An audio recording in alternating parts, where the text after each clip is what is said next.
What inspired you? Played a lot of sports growing up, and my dad played basketball in college, so definitely was around the game a lot. What do you think he'd be making at NIL if he was like going to college?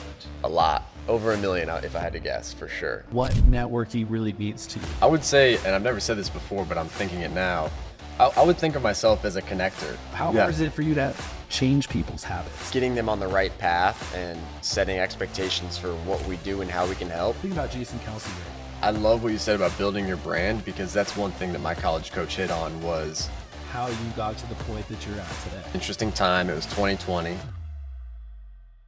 Playmaker's only podcast. You know the vibes.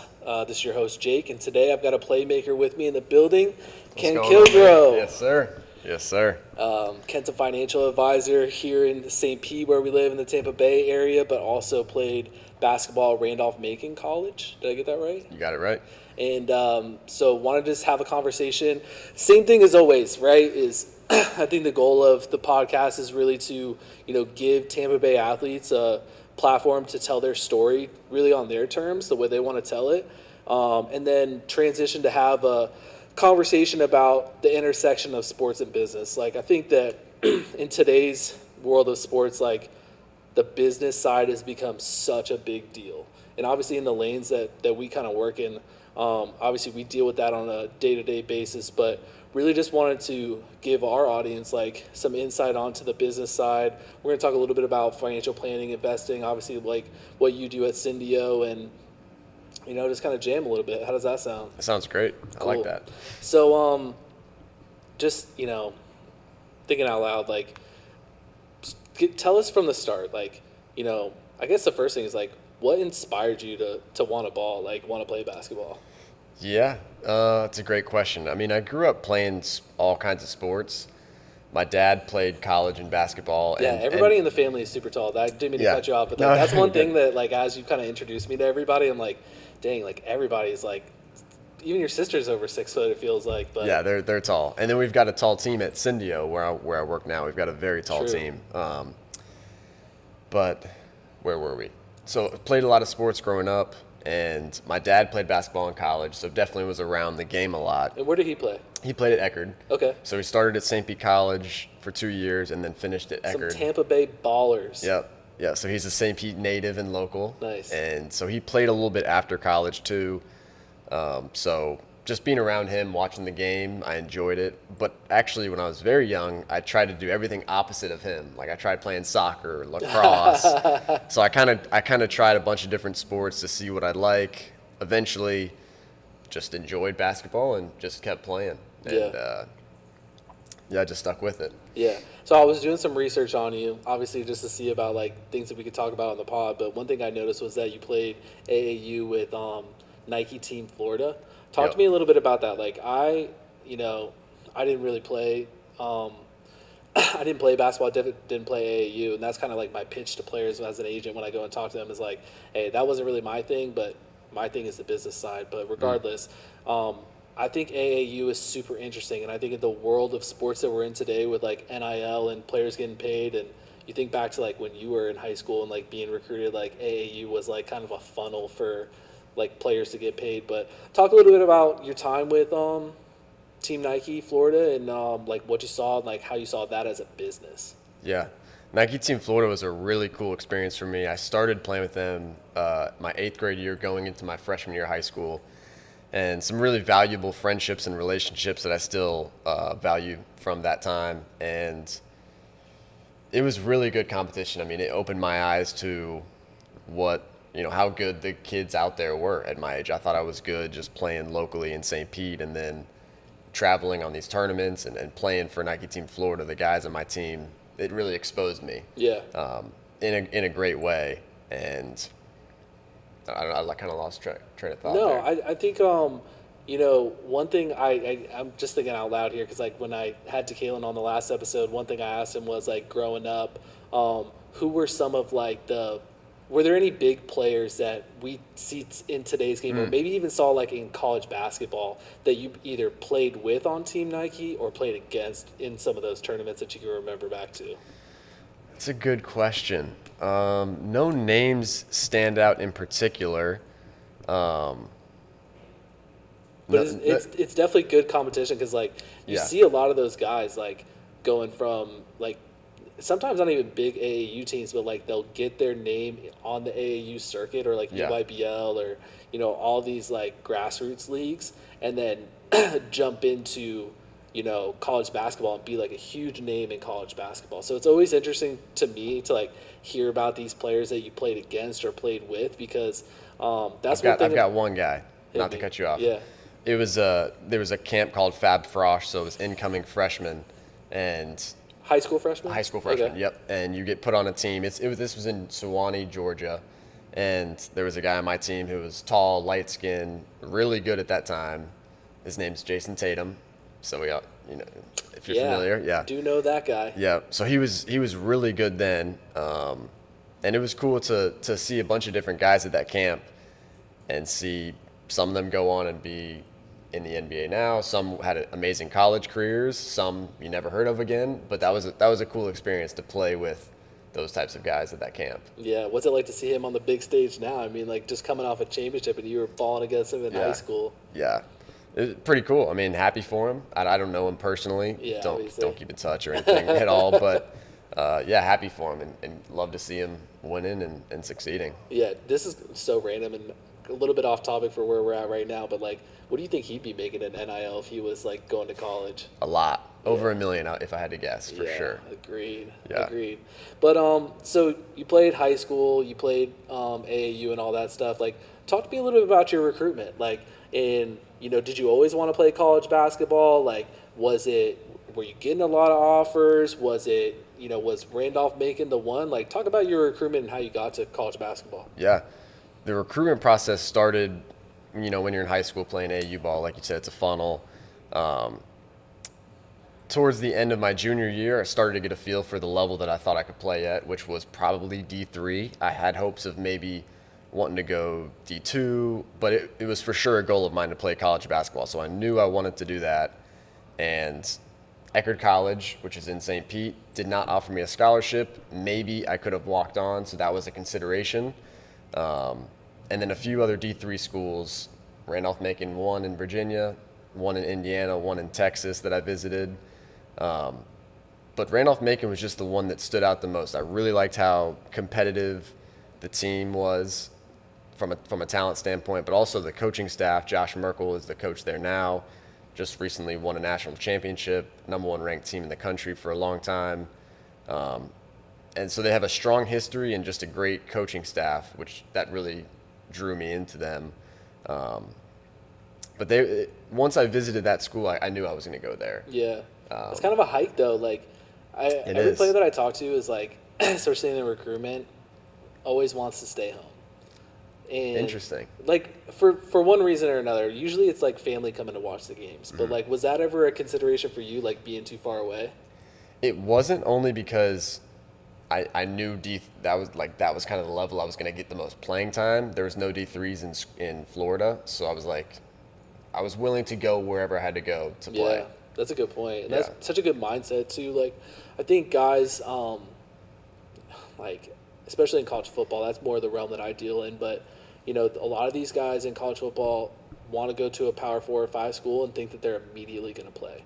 And you look at the numbers and like the probability of that happening is so low. Oh yeah. So like I respect you for wanting to go to a school where you could play early, but just thinking out loud and kind of transitioning a little bit, like, how did that work for you when you got to college? Like, did you go out and play a lot, or was it more of a slow burn kind of transition into getting some playing time? That's a great question. Yeah, it was not right away. I got up there freshman year. We had a good team. Didn't play it all my freshman year. My sophomore year, I pulled my hamstring in the preseason. Came back, pulled it again, so I missed the majority of my sophomore year.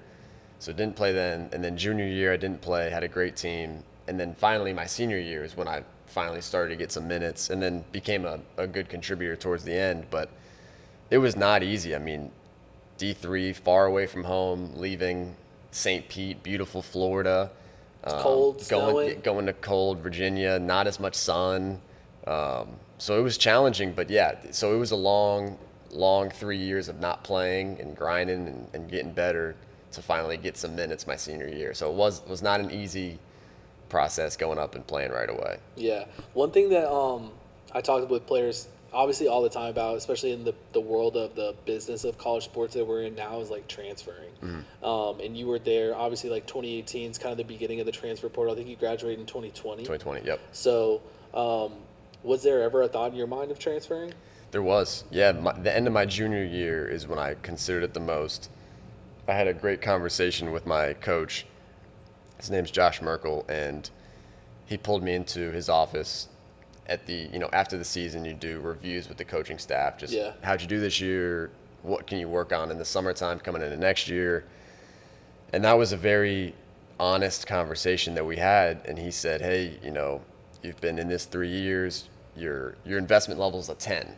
You're putting in the work, but maybe your skill level and your talent might not be up there with some of the other guys who might not need to put in a level 10 investment, but they can, because their talent or their skill or whatever, are still better.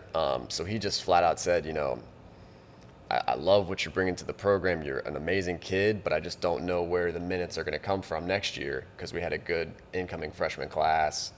That's tough. And it was a really tough conversation, but I really appreciated it. Just the honesty gave me a sense of peace. So I left that conversation. I talked to a few people I trusted, my mom, my dad, Coach Ryan, Tom Ryan, athletic director at Ecker College, is someone I trust and respect. And they all just gave me the advice that, well, first off, I was considering coming home to go to USF and just be done with basketball, find a school close by, which would not be a bad option. But I've mentioned this before, but my mom mentioned, she was like, this was your dream to play college basketball. You're not a quitter. You're not going to quit now. Heck yeah. So you're going to go back in and, if you decide to stay, you're going to tell coach that whether I play 0 minutes or if I play the whole game, I'm going to be the best teammate I can be, and, just have an amazing attitude and be there for my team whether I play or not. And so I did, and that's kind of how that conversation ended. But left his office feeling sense of peace and relief, like I'm going to put the work in and whatever happens, happens. Man, that's crazy too, because a lot of people come out of those conversations, especially in today's lane, with the money in the transfer portal, is they're like, man, I'm just going to get out of here. Someone else is going to love me. Yep. And it's I do respect your coach too for having that honesty in the exit interview type of format that you're talking about, because I think what happens sometimes too is for a great team to come together, you got to have some good practice players too. Mm-hmm. You got to have some good guys that you can go up against every single day to make you better. And if you're letting those guys go and transfer or quit, right, you don't have that. You got some younger guys. So I think, he could have gone into that conversation and said oh, well, he could have greased you up a little bit, I guess, to say it's oh, we'll find some minutes for you. In all reality, in the back of his head, he's yeah, these incoming freshmen are going to get those minutes. They're balling out here. And that happens a lot. And that's why, for me, I think you bring up a really interesting topic, is this exit interview thing and the honesty with the coaching staff. And for me as an agent right now, what I deal a lot with is when I talk with players and their parents, that's a big point of the conversation, is these exit interviews, or the conversations that you have with the coaching staff once you get recruited and come in the building, is make sure that you're holding them accountable to the things that they say and the actions that come after it, in the sense of, all right, you get recruited to a school, you're coming in early enrollee, let's say it's college football, coming in early enrollee in January, and then you come through the spring, right, and you have your first exit interview coming out of the spring, and those coaches know, based off of how you play in the spring, if you're going to play or not in the fall. So a lot of them will say hey, we're going to try to get you on the field. We're going to try to get you on the field. When in the back of their head, they know that you're going to redshirt. Yeah. And in all honesty, these players need to hear hey, you're going to redshirt. Here's what I need from you. I need you to be the best practice player, because the next year I'm going to need you to compete for reps with the ones and the twos. And I'm going to need you to get into the rotation of whatever position that you're at. But guys get so discouraged when they don't hear that they're not going to play on the first one. And for me, it's all about managing expectations from those, because you and I both know, and I mean, your coach obviously gave you did the right thing, right? Telling you the truth. Yeah. But in a lot of situations, they're not going to do that because it's all about interests, right? It comes down to the coach has his interests, right? He gets paid to manage the team and make sure he gets wins, right? But you have to think about your own career. So you're thinking about like, hey, how do I get reps? How do I get film? How do I get stats? So on and so forth. Yep. So it's about managing those interests and understanding like how to help a player and his family like manage those expectations. Yeah. I know we went off on a little bit No, of a tangent. I want to there. go back on one thing. My coach had something he would say often, truth over harmony, which easier said than done, but something I wish that more people did, and I probably need to do better at it myself, but truth over harmony meaning tell the truth. Like, so say in practice, if you're going at a teammate and they mess up, tell the truth, like speak up instead of just leaving the harmony. You know, you could create harmony by not saying anything, but it's better to speak up and call your teammate out. Yeah. And say the truth, like, hey, you got to pick it up, or you've got to do this, you've got to be here. That truth over harmony is, although it's uncomfortable at times, it's what's needed. Oh, absolutely, man. That's gonna stick with me for sure because like I'm all about. I gotta tell it like it is, like because at the end of the day, like that could be it for me. Like if you say something and it doesn't follow through for these players and their parents, like you can get fired like that, Yeah. whether you're a coach or an agent. So super important. But I'm interested. I know you and I have like talked a lot about like off camera, just like in our normal conversations about your time like leaving college and before you got to Syndio and all that. But talk to us about like the transition coming out of college and like how you got to the point that you're at today. Yeah, so when I graduated college, it was an interesting time. It was 2020, so COVID. Yeah, that's tough. We were in the Sweet 16. We were hosting it at Randolph-Macon. We had a practice that night, and we get the call that tournament's canceled, COVID's coming. Yeah, That's your senior year. That was too? my senior year. So we ended the season on a, Bummer. you never know what could have happened, but so yeah, went home and finished the school year at home and had a few months. I knew I wanted to go into sales of some sort. I've definitely followed my father's path. He played college basketball, sold cars, then got into the wealth management industry. So I knew coming out of college I wanted to get into sales of some sort.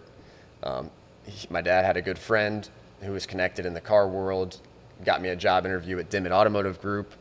And tell the viewers like what you were doing at Damon. Yeah, so I sold cars. I was a pre-owned car salesman, did new and used, but it was Cadillac, Rolls-Royce, Bentley, McLaren, Aston Martin.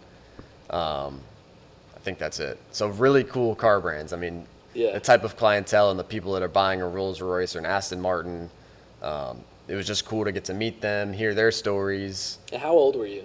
I was 20 to 22 or 22 to 24, somewhere around that range, early 20s. But I absolutely loved the sales experience. It put me out of my comfort zone. You know, you've got to approach someone on the car lot. It's different. It's different. You've got to answer the phone or take a phone lead, or I cold called people coming through the service drive. So it was just, I looked at it as I knew I was going to be there for a few years and then find something, but I kind of used it as an educational thing. Like every day my mindset was just, let's do something uncomfortable. Let's make one call that I'm uncomfortable with. Let's approach one person I'm uncomfortable with approaching. And I think my communication skills, although that's something I continue to want to improve, really started there. That's where I came out of my shell and just started on that journey of wanting to be good at sales and influence and communicating. Yeah, I have so much not only respect for you, but like for your dad for like putting you into that situation too, because like thinking about my like journey from obviously I wasn't a college athlete or an athlete by any means, but going from college to my professional career, like I thought that, so I started working at Fidelity Investments in Jacksonville. When everyone told me to go interview there, I thought it was going to be like, I'm out there talking to these like millionaires and stuff. And like, I'm, in these big meetings and all this stuff. Literally I was in a call center, like making phone calls. Oh, really? Making and like really taking more phone calls than anything and trading stocks for people. And so I hated Interesting. it. I hated every single minute of it. It looks good on paper. It was a really good experience. But the one thing that I always take out of it is that it gave me a lot of reps. So you were talking about Reps, the communication aspect of it. Is like I was a terrible person to talk to on the phone. Now when I talk on the phone, I'm like very methodical about the way that I talk. Like you and I, we just kind of like shoot the shit on the phone. Like we're sure, just kind of yeah. like just talking. But when I have like a business call and I call parents and recruit, like and I'm not trying to like gas myself up, but I've had a lot of parents tell me like, man, I could sit here and listen to you talk all day just because of like the way that you do it. And I would never have been able to do that if I didn't start with the stuff at Fidelity, like making a lot of mistakes Yeah. and like having a lot of reps on and not only that, like the other thing too that I don't think people realize is all those calls are recorded. So like Yes. we used to go and listen Yeah. to those calls and like I used to listen to it back. I'm like, man, what is wrong with me? Like, Yeah, I'll probably do this with this. I was on another podcast recently, and I'm listening back to it. I'm very self-critical, so I'll probably listen to this and be like, man, I should have said this here. I messed up here. Yeah. So I get that. The reps are important. But it is, man. Like honestly, everything has led me up to like where I'm at today, and that's why I've always kind of rocked with you. Is like, first time we met, you're like, yeah, I actually worked at a car dealership at first. I was like, heck yeah, bro. Like, that's what I'm talking about. Because, like, if you just, like, and we'll talk about Syndio here in a minute, and, like, what you guys do and how you guys work. But such a big firm. And obviously, that came on the back of a lot of hard work, too. Like, that's not just, No doubt.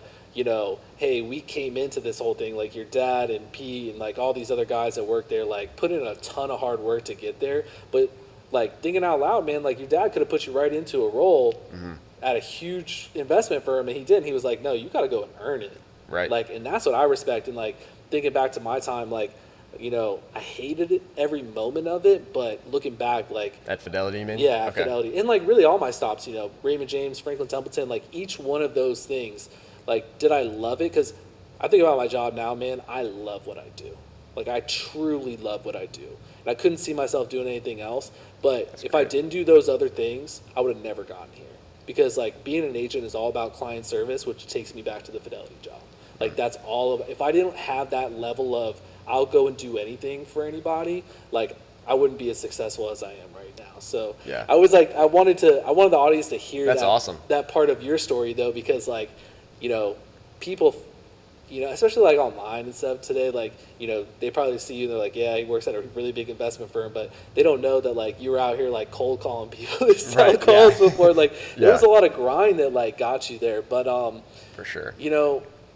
let's jump in, I guess, a little bit into like how you got to Syndio and like what you guys are doing now. Like talk a little bit about how you got there, like what you're doing with athletes, and then we'll kind of jump into a little bit of like the sports business combo. Yeah. So how I got there was after I finished selling cars, joined up Syndio about 2 years ago.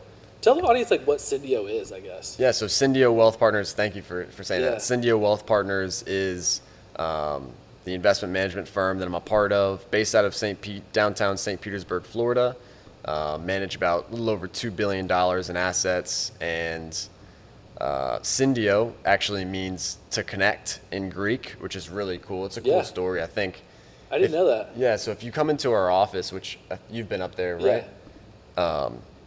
And you meet the people and you just get a feel for it, and if you see us interacting with clients, connecting and connection is, I think, really important. The relationship piece is huge for us. Obviously, having someone allow you to manage their money starts with trust, relationship, connection. They've got to like you and know that you're a professional. So I think it's a really cool story how they came up with the name Syndio. But I guess I'm gonna gas you guys up a little bit because you did a good job explaining Syndio. But I think the big reason why I wanted to have you on here, like why I always like to highlight Syndio, is that like when I think about firms, and my whole career was spent in wealth management prior to becoming an agent, so that's kind of near and dear to my heart. I saw a lot of people that did it really well, and I saw a ton of advisors that do it really poorly. And the one thing, and it's just like I related a lot to being an agent too, because you're both running a book of business in the sense of you serve clients in a certain capacity, right? You guys are doing wealth management. I'm handling all the business affairs of athletes. But we all sort of work in the same lane in the sense of Syndio has a great book of athlete clients, like some of the biggest names in sports. And I think it's really important to understand, like, the business was built through just like a grind of not only just that getting to the sports and athlete, but like just the average Joe person, right? And I think athletes, sometimes think that like, hey, I have to go out and have like this someone that works only with sports. But I think what's interesting for you guys too is like your guys' book is like so diverse. Yep. With clients, right? It's not just like you can talk about all the great athletes that you work with, but there's a lot of great business people that you guys probably work with too. Some superstars. And I think that's really important because athletes get really caught up in I don't even know how to say this. It's like what the resume of either a person is or what the agency that they're working with, and they think that is going to dictate how things are going to go for them if they were to work with that person, and that's not always the case. And that's going back to like my time, in wealth management prior to this was like, there's people that do it really well and people that are just kind of like faking it and making it seem like they're doing well, but they're really not doing as well as some of these people that are really out here grinding. So I just wanted to give you guys your flowers, man, because like it's a really well-run firm. A lot of good people out there. I've talked to, Pete, obviously you introduced me to, and and I just listened to these guys talk and I'm like, man, they are really about it. Like they could, because the one thing that I don't think our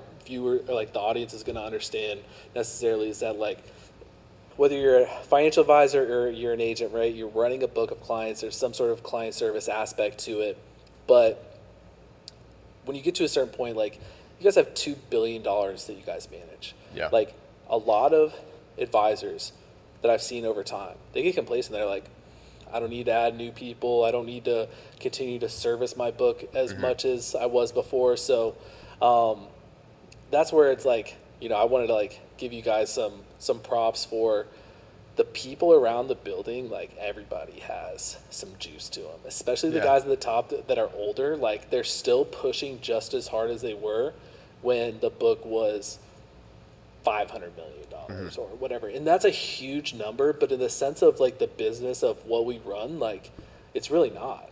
Right. You know what I mean? Like, and you got to continue to add people. But the one thing that I think personally you and I have always kind of like gotten on with is you're always trying to introduce people to me and I'm trying to introduce people to you. I think it's just kind of a natural thing with being an agent, working with athletes, you guys being an advisory firm that works with athletes. But I've always kind of admired that about you is like you are always trying to network. So I guess I wanted to like have your perspective to the audience on like the power of networking and what networking really means to you. Yeah. I would say, and I've never said this before, but I'm thinking it now, I would think of myself as a connector. Like that's just the way my brain works is if I meet you, immediately I'm like, okay, who's he looking for? Who's a good person for him? Who's a good connection? So is the guys at Cindy. Like Pete is the same way. Pete is absolutely a connector. We've got a few guys at our firm that connector would be a great way to describe them. And I don't know how I came about that. Maybe that's a learned skill that I saw from observing Matt or Pete or some of the other guys, but that's just definitely just the way I'm wired now. And I think it's really important, not only who you know, but what value can you offer to them, if you're an agent or if you're an advisor. So I don't know if that really answers the question much, but I think one thing that you're kind of getting at, but you didn't say out loud, is that, and that's why I love talking about your first couple of years, and same thing for me is like my first couple of years, is when you think back to those first couple of years, like you would do anything for an introduction.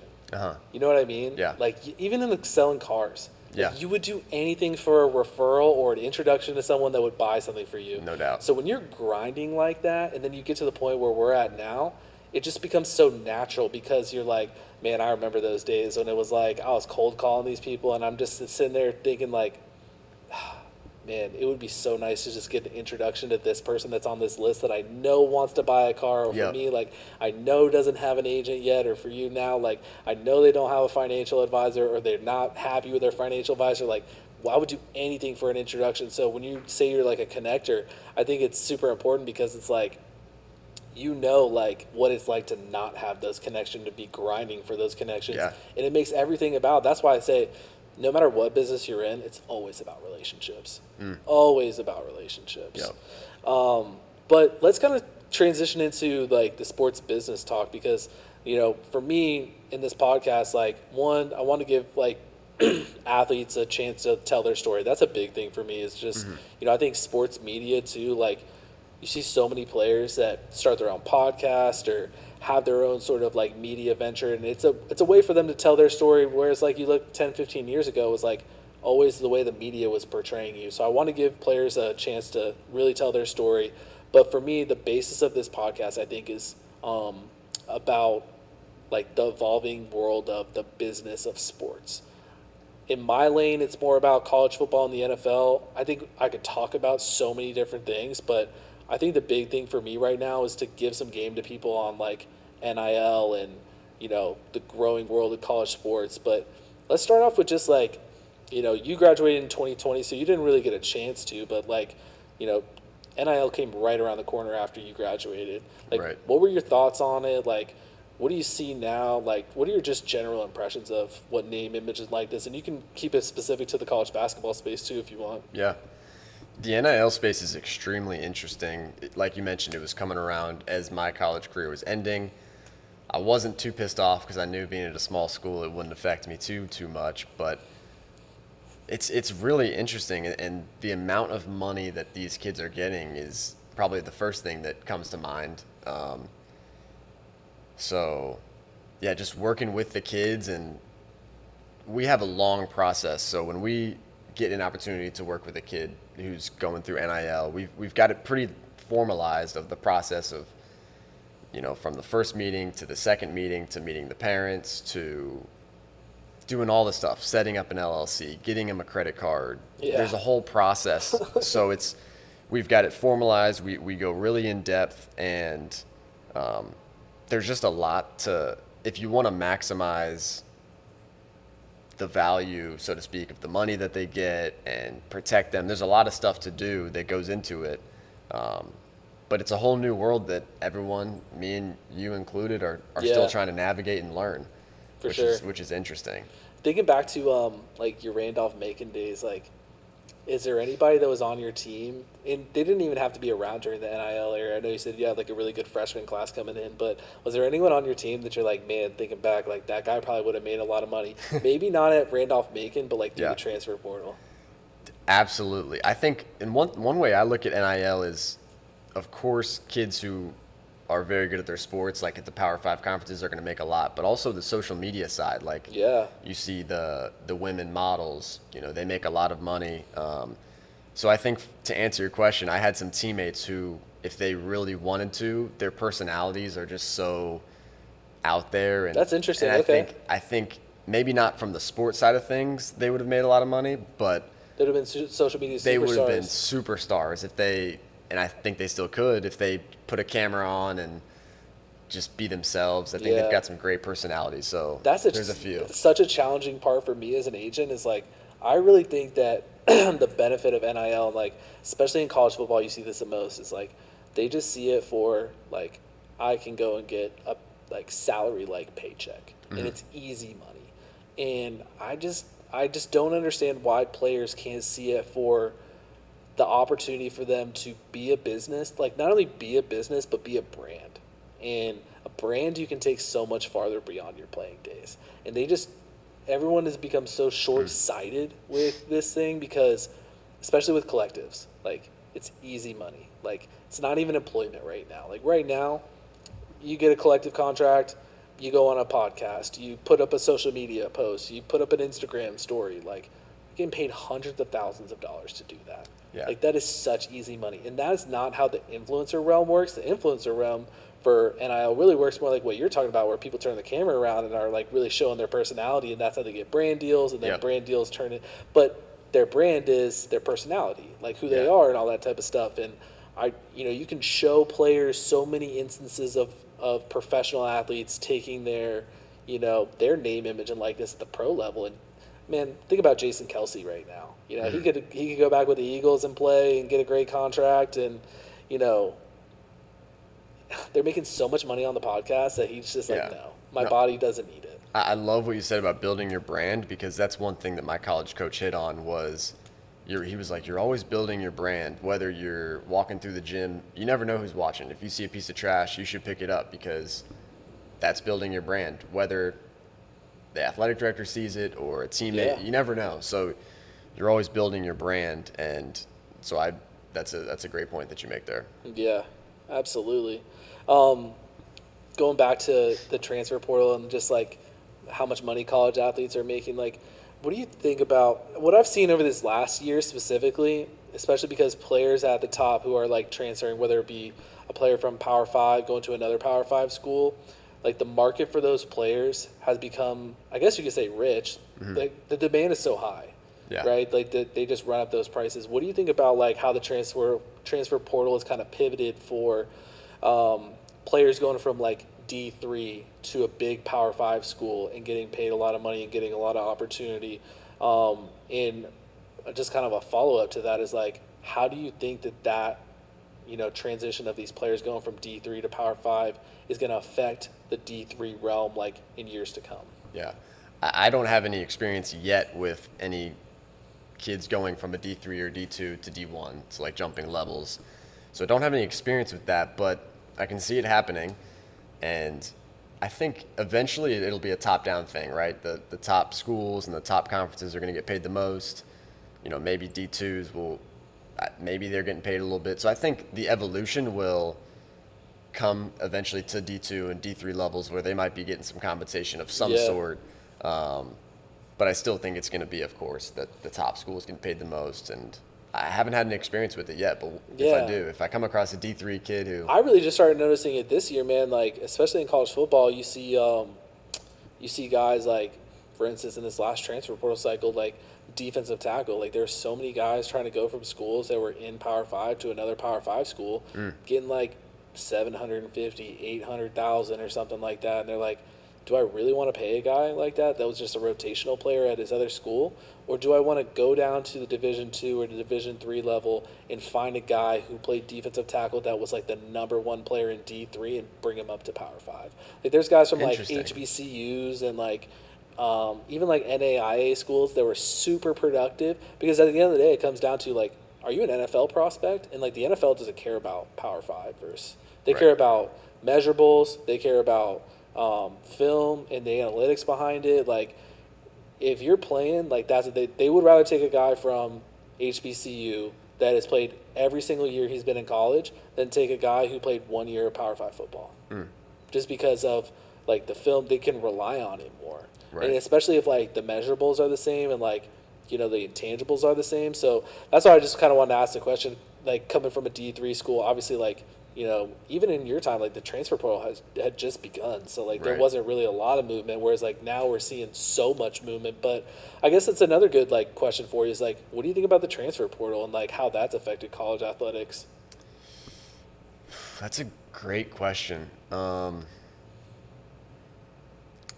has the transfer portal affected sports? Especially in basketball. Like I feel like I guess I'm getting at it from the perspective of like one and done was such a big thing in college basketball. Yeah. And now it's like you have these guys that are definitely like, I don't want to say they're definitely NBA caliber players, but they're in that conversation of being in the draft. Yeah. Right? Or being able to play on an NBA team.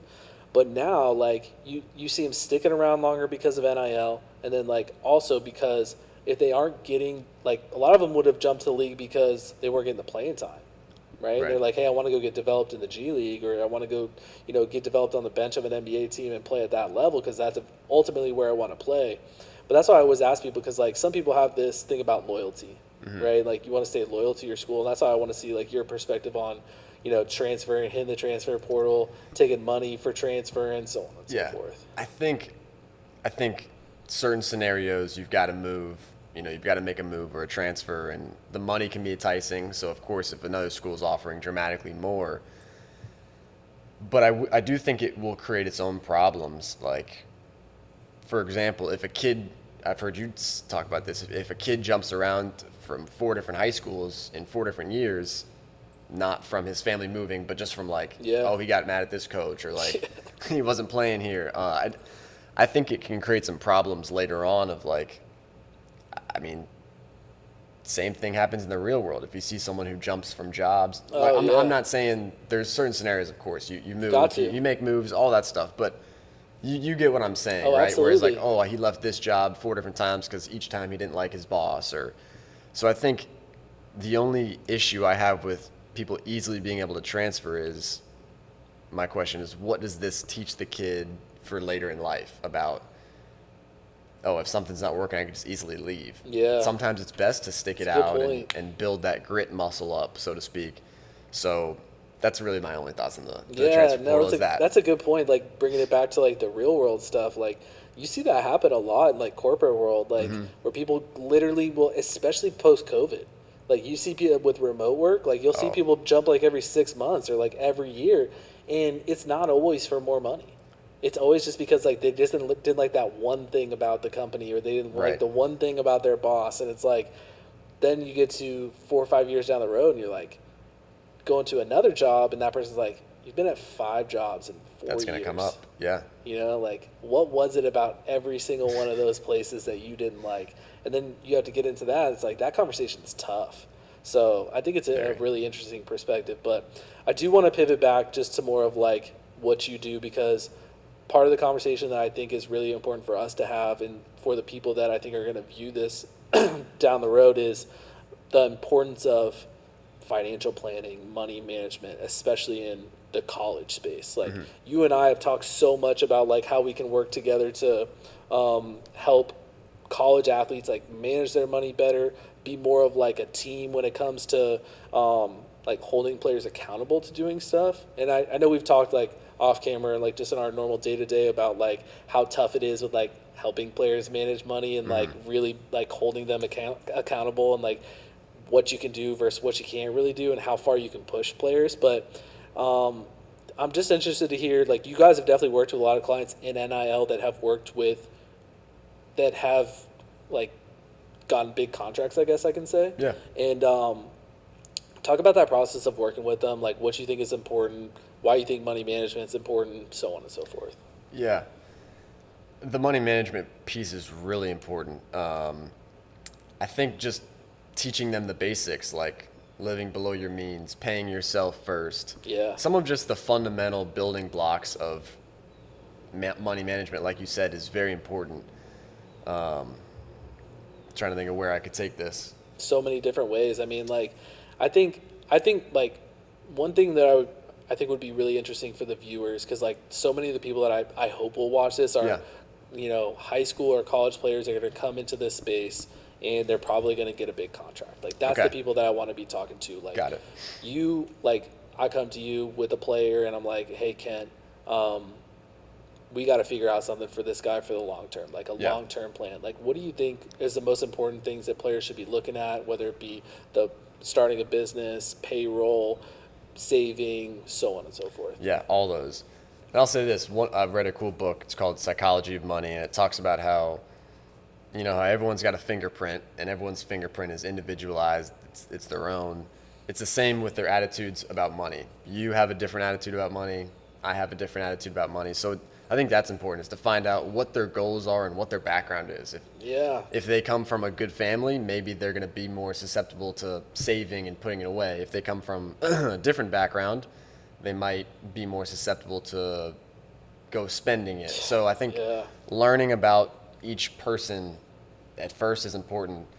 And then it's really just from a tactical standpoint, talking about taxes, hey, they're going to get this check. Let's make sure we find out the total amount. Let's find out what the tax bill is going to be and have that liquid, ready to pay that tax sure. bill. And then from there, it's filling up the different buckets. So maybe it's setting up an LLC, setting up a 401k, Roth IRA, individual retirement, or not individual retirement, but individual investment account. Yeah. So, and then having liquid cash. So it's finding out who they are, their background, their goals, where they're at, taxes, filling up all the buckets, Yeah. and then just getting dialed in on all those. And that's what we're there to be, is their team and their coaches, their financial team, so to speak. Yeah, I think it's super interesting what you brought up with the habits. Like, I think that's the biggest challenge for the both of us is, we come from such different backgrounds than the clients that we serve, right? And when you think about the habits, a lot of these athletes are sometimes 18, 19 years old. And their habits are, I get money, I spend money. And that's it. Yeah. That's all they've ever known, because they've never had a significant amount of money to where, like, they've been on a salary. You know, even if they had a job, they got paid hourly, but, like, it was barely enough for them to even cover what they were trying to do. You know, they're just trying to have fun on the weekend type of deal. So, Yeah. I'm trying to think of, like, how to even ask this, but it's like, what do you think, how hard is it for you? I'm thinking about it myself. How hard is it for you to change people's habits? And, like, what do you think is effective to, like, get players to change their habits? And, like, I'm thinking about this for myself as well. Like, you know, what's the driving motivator to get someone to change their habits? And, like, what have you seen successful? And I guess I could probably say a few things on my own too. Yeah. Man, that's a good question. I don't know if I've had to change people's habits much, but I think getting them on the right path and setting expectations for what we do and how we can help, I think that kind of keeps them in the fairway, you know, kind of like some guardrails. The expectations is a big one, I think. Is like that. I think that can be like a habit changer too, because when you put it into perspective, like the big picture perspective, and you help manage those expectations of, like, hey, what are you expecting? Let me tell you how we're expecting this to go. Like, that can be a habit changer in its own. Yeah. Because then they're like, yeah, you're right. Now that I think about it from a different perspective, things, you know, might change. For me, and I think this is something that you guys do as well, like, in the sense of, like, showing what other players have done. I think is a habit changer. Whether it be the families or the players themselves, is like, when they see someone that's done it well at a high level, they want to emulate that. Yeah. And did you have something? No, you go. I was going to say that's I'm glad you bring that up, because that's something I need to do better at. Is I've gotten that question a few times, like, how have some of your players had success? But I need to do a better job of saying, hey, this is a scenario we had with another client. You're in a very similar situation. Let me show you how we help them have success. So yeah, I need to do better at that. Yeah, that's a good point. Yeah, it's tough, but I think just having the conversation about it is super important. I hope that people will end up, like, seeing this and you know, come to the realization that, like, players don't realize that, like, one, that their earning time is such a short period. You know what I mean? And, like, that's why I say about, like, the changing of habits and what can you and I do to change habits to the players that we serve. And, like, even if we don't, like, just the audience, right? That are in that realm of being an athlete or a potential college or professional player, is like, just how can we, like, put things in perspective better for them to understand that, hey, your prime earning years are very short. So, like, you got to maximize that and then figure out a game plan for what's going to happen after. That's the thing that I think players just don't want to think about, is what's going to happen after. And that's why I love to start the podcast off with people that have kind of been through it and talk about that transition, because it brings a realization to players that, like, hey, there has to be something after your playing days. It just does not, like, first episode to Kalen, you know, his dad played a long time. Like, he didn't play forever. He's not still in the NFL today. You know what I mean? Like, he had to figure out a plan to do something afterwards. And, like, that's why I want, you know, for players to be able to tell their story, because there's always a time before and after their prime playing days. And, like, that perspective is super important. Yeah. But if I come up with some habits, I will let you know. A few are, you know, live below your means. I think automating your savings is really important. I don't know. I don't want to get into deep in the weeds of, like, finances, but just I think that could be valuable for some of your young listeners. Is, say you've got a checking account and you've got a few, you know, a Roth or a 401k or an individual investment account. Before it even hits your checking account, just have it automatically pulled out of it and into those accounts, and it's like you never had it. For sure. But you'll thank yourself down the road. I think the one thing that you and I have talked a lot about is, first off, it starts with a plan. You know what I mean? Like, you talked about the initial, we're managing expectations, we're getting to know each other and all that type of stuff. That's super important. Don't get me wrong. But, like, first action step really becomes with, like, what's the game plan? You know what I mean? Where are we going? What's the goals? And what's where are we end at road? today? Yeah. You know, like, some people have this, like, inflated vision of like where they're at today, and I'm like, I don't think you're really there yet, but we'll get there, you know. Yeah. But regardless, starting off with like a game plan, and like I always try to break this down for a player is like, you know, the average in college football, like the average contract really for a Power 5 player is right around like anywhere between like 35 and 50,000. But just to give you a breakdown of like just the taxes on $100,000 contract to make it easy, 33% goes out the window. You know, because you're in a 22% tax bracket and you owe 15% self-employment tax on top of that. So let's start there. Right. Players don't want to even start there. You know where they want to start? At the car lot. They do. They want to start by going and getting a scat pack, and they have a $50,000 contract, and a scat pack is $50,000. So now you don't have any money, and that's just the MSRP. That's not even talking about Out the the door. loan that you're going to get. Right now where rates are at, and they don't even know what rates are.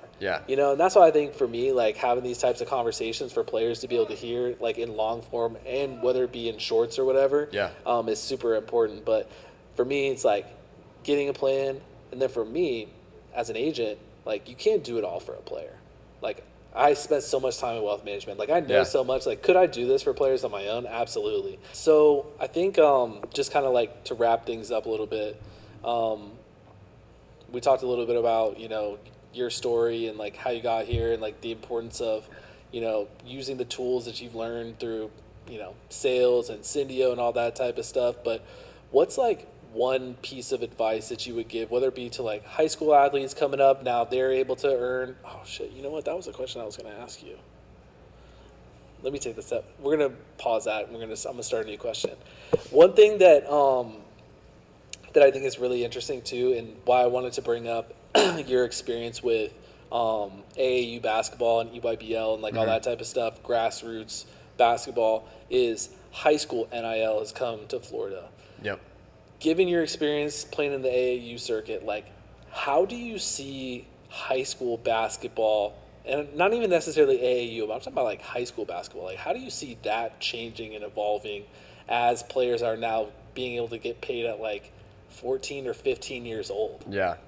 I think it's similar to kind of like small college NIL. So I think like at a D2 or D3, they might not get paid so much for their playing abilities, but I think if they had a social media page that was big, that could be a revenue generator. I think it might be similar for high school athletes where if they're allowed to get paid, maybe if they have a social media that blows up, or if they've got a unique brand or personality that they portray, I think that can help them get paid. And then of course, if there's some good ones that are getting paid, that's I haven't seen it a whole lot, but I know it's going to happen, and it's crazy to think about. On the day that we've been tracking this for a while. I've had a lot of high school coaches, mostly high school football, but a lot of high school coaches reach out to me when the, you know, not even when the law was passed, but so much like going back to earlier this year when it was really being talked about. And everyone's afraid of, you know, what's happening in college football, happening in high school football.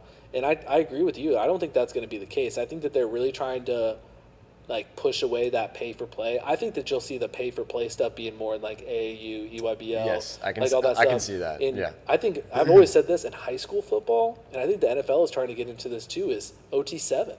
The 7-on-7 circuit. Stuff, yeah. And now the NFL is coming up with this flag football thing. And like that, it's what gets on TV.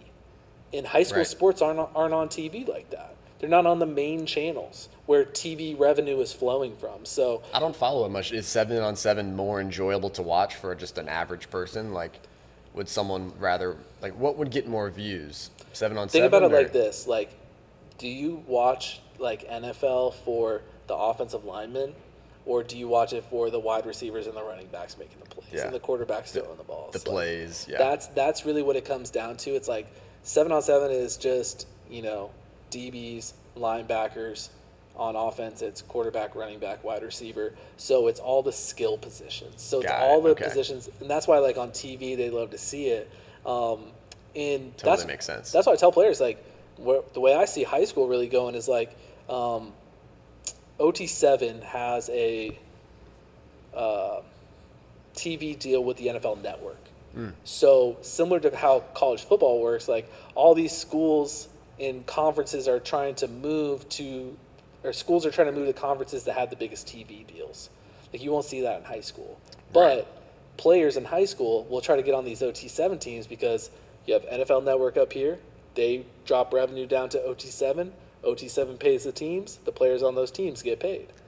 Whereas in high school, that's not going to be the case. I think on the basketball side it'll be very similar. Like Very if similar. NFL viewer, if that leads down to OT7, I think NBA viewers will lead down to the EYBL because that's fun to watch. You know what too is I think the model, because where it really comes from is Overtime, right? Is the main parent company, and Overtime has OTE, Overtime Elite in basketball, which is the league in Atlanta where if you don't want to go to college, you could go to Overtime Elite and get paid and play and do all this stuff. And they had a lot of big players go there too. So For sure. that's why I tell players in high school, like, don't sit here and think that you're going to get this $500,000 deal to go to a school. Is there some funny business happening under the table like that? I'm sure there is. Right. But for the average player, like, it's just not going to happen like that, like it is in college football right now.